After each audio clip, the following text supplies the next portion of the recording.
Hey everyone, in this video we're going to be looking at Chapter 2 of Effective Engineer, which is called Optimize for Learning. The first section is called Adopt a Growth Mindset. Several years after graduating, the author still mostly hung out with a few close college friends due to being an introvert and finding it difficult to make small talk and meet new people.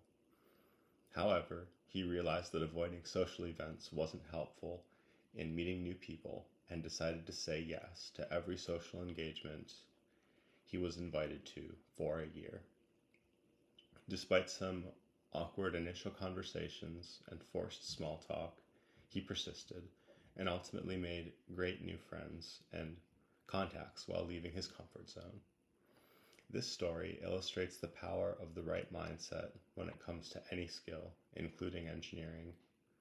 Stanford psychologist Carol Dweck's book, Mindset, based on 20 years of research on self-perception and beliefs, reveals that how we view our own intelligence and abilities profoundly affects how we lead our lives and determine whether we remain stagnant or achieve what we value. Dweck's research reveals that people adopt one of two mindsets that affect how they view effort and failure. A fixed mindset, where they believe that human qualities are predetermined and failure indicates a lack of ability, or a growth mindset, where they believe they can cultivate and grow their intelligence and skills through effort and view challenges and failures as opportunities to learn. The mindset we adopt about our effectiveness as engineers drastically shapes whether we learn and grow or let our skills plateau and stagnate. Those with a growth mindset are willing to take steps to better themselves, whereas those with fixed mindsets are not. To build a growth mindset, Tamar Berkovici, an engineering manager at Box, advises new hires to own their story and take control of their own learning and growth.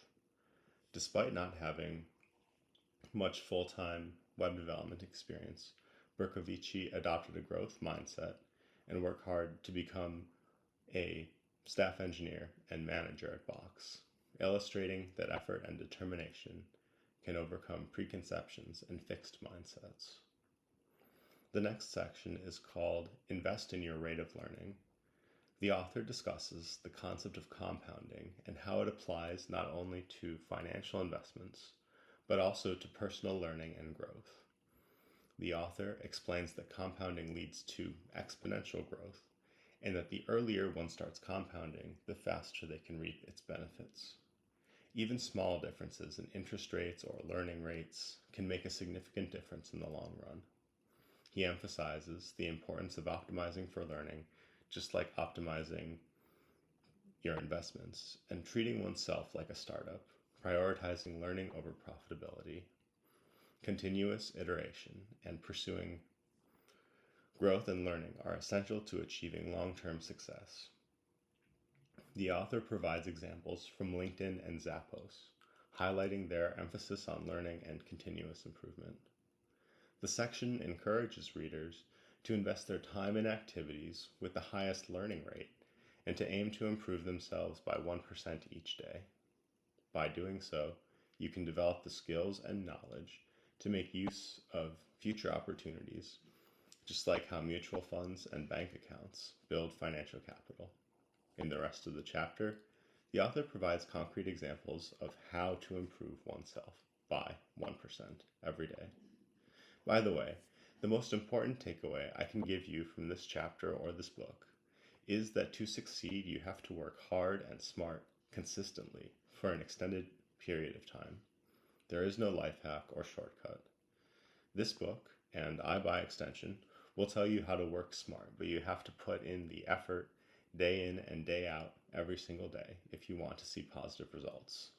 No one can do that for you or give you a way of circumventing this reality. 99% of people watching this video will not try because it's hard to stay motivated to climb a mountain that has no top. If you're part of the 99%, just give up now. TikTok, Netflix, and an absolute mediocre life characterized by nonstop dopamine hits are waiting for you. You're just wasting your time here pretending you want to improve by watching these videos and reading this book if you won't actually be intentional with practice. But if you are better than the majority of people, well, then good. I promise you have a long journey ahead of you, full of difficulty and hard work and failure after failure after failure. But if you survive, you'll get the success you deserve, and your reward will be that you realize you're on a mountain with no top, and you'll keep climbing. So, anyways, rant over. But I only call this out because I care. I've been making YouTube videos for years, and if the trajectory of your life or the inclination of your mind and heart are changed even slightly for the better because of something you heard here or saw here, then it will have all been worth it. It's not worth it for the monetization or personal branding or whatever. I give up my nights and weekends to write these for you specifically because I believe you have it in you to do what's needed, even though most won't. But just don't waste your life. The next section is called Seek Work Environments Conducive to Learning. The text discusses the importance of choosing the right work environment to sustainably learn new things day after day. Given that we spend so much of our time at work, our choice of work environment is one of the most powerful leverage points for increasing our learning rate. When starting a new job or joining a new team, there is a lot to learn up front, but how do we ensure that the work environment remains conducive to our personal and professional growth beyond the initial learning curve? There are 6 major factors to consider when choosing a new job or team, and questions you should be asking for each of them. The first factor is fast growth. At fast-growing teams and companies, the number of problems to solve exceeds available resources, providing ample opportunities to make a big impact and to increase your responsibilities. A lack of growth, on the other hand, leads to stagnation in politics. Therefore, it is important to ask questions such as what is the weekly or monthly growth rate of core business metrics? How aggressively has the company or team been hiring in the past year? And how quickly have the strongest team members grown into positions of leadership? The second factor is training. Strong onboarding programs demonstrate that the organization prioritizes training new employees. A smaller company won't have the same volume of resources, but any team that understands the value of ramping up new hires as quickly as possible will invest in creating similar programs. Similarly, a solid mentorship program also indicates that the team prioritizes professional growth. Therefore, it is important to ask questions such as whether there is a more formalized way of onboarding new engineers, whether there is formal or informal mentorship, and what steps the company has taken to ensure that team members continue to learn and grow. The third factor is openness. A growing organization isn't going to figure out the most effective product idea, engineering design, or organizational process on its first attempt. If it can continuously learn and adapt from past mistakes, however, then it stands a much better chance of success. That's more likely to happen if employees challenge each other's decisions and incorporate feedback into future iterations. Therefore, it is important to ask questions such as whether employees know what priorities different teams are working on, whether teams conduct postmortems after outages, and how knowledge is documented and shared across the company. The fourth factor is pace. A work environment that iterates quickly provides a faster feedback cycle and enables you to learn at a faster rate. Smaller teams and companies tend to have fewer bureaucratic barriers to getting things done than larger ones. Therefore, it is important to ask questions such as whether moving quickly is reflected in the company or engineering values, what tools the team uses to increase iteration speed, and how long it takes to go from an idea's conception to launch. The fifth factor is people. Surrounding yourself with people who are smarter, more talented, and more creative than you means surrounding yourself with potential teachers and mentors. Who you work with can matter more than what you actually do in terms of your career growth and work happiness. Therefore, it is important to ask questions such as what the team dynamic is like, how does the team celebrate successes, and what kind of people tend to succeed at the company or team. The sixth factor is mission. Working towards a mission that you believe in can provide a sense of purpose and fulfillment. Therefore, it is important to ask questions such as what the company's mission is, whether the mission resonates with you, and how the company measures success towards its mission. The next section is called Dedicate Time on the Job to Develop New Skills.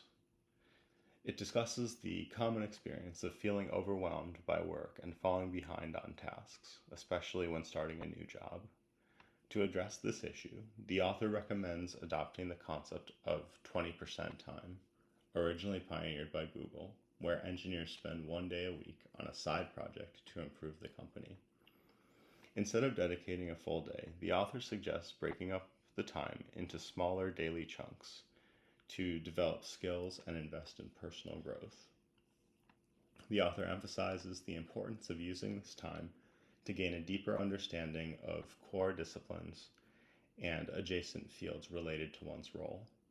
He suggests studying code written by the best engineers at the company, writing more code to improve programming skills, going through technical educational materials available internally, mastering programming languages, and enrolling in courses to improve areas of weakness.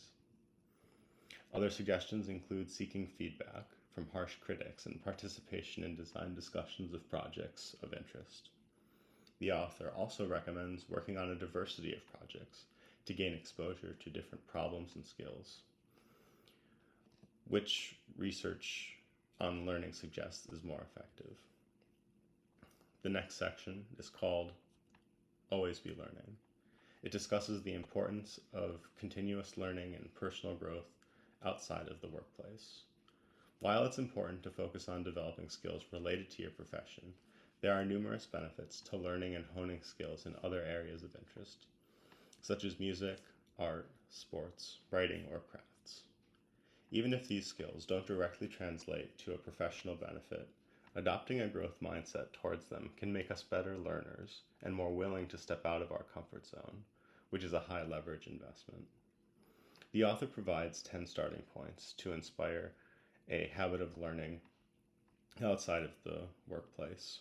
These include learning new programming languages and frameworks, investing in skills that are in high demand, reading books, joining a discussion group, attending talks and conferences and meetups, building and maintaining a strong network of relationships, following bloggers who teach, or your favorite YouTube channel right here, writing to teach, tinkering on side projects, and pursuing what you love. By continuously learning and growing, we can expand our minds, think in different ways, and stay up to date with industry trends and demand for skills. In addition, research in positive psychology shows that continual learning is inextricably tied with increased happiness. Therefore, it's crucial to make time for personal growth and to pursue activities that bring us joy and fulfillment, as this can fuel our motivation to learn and succeed in all aspects of life. Last but not least, we have the key takeaways, which remind you to own your own story, to find work environments where you can sustain your growth, and look for opportunities to learn outside your workplace. So that's all for this one. My name is Daniel, and I make programming-related videos, sometimes coding tutorials and others more abstract, like book chapter summaries. I do it not only because I love teaching you, but I love learning for myself as well. So if you found this video and this series helpful or thought-provoking, I'd appreciate a like, subscribe, and comment. I love hearing from you, and we'll see you all in the next one.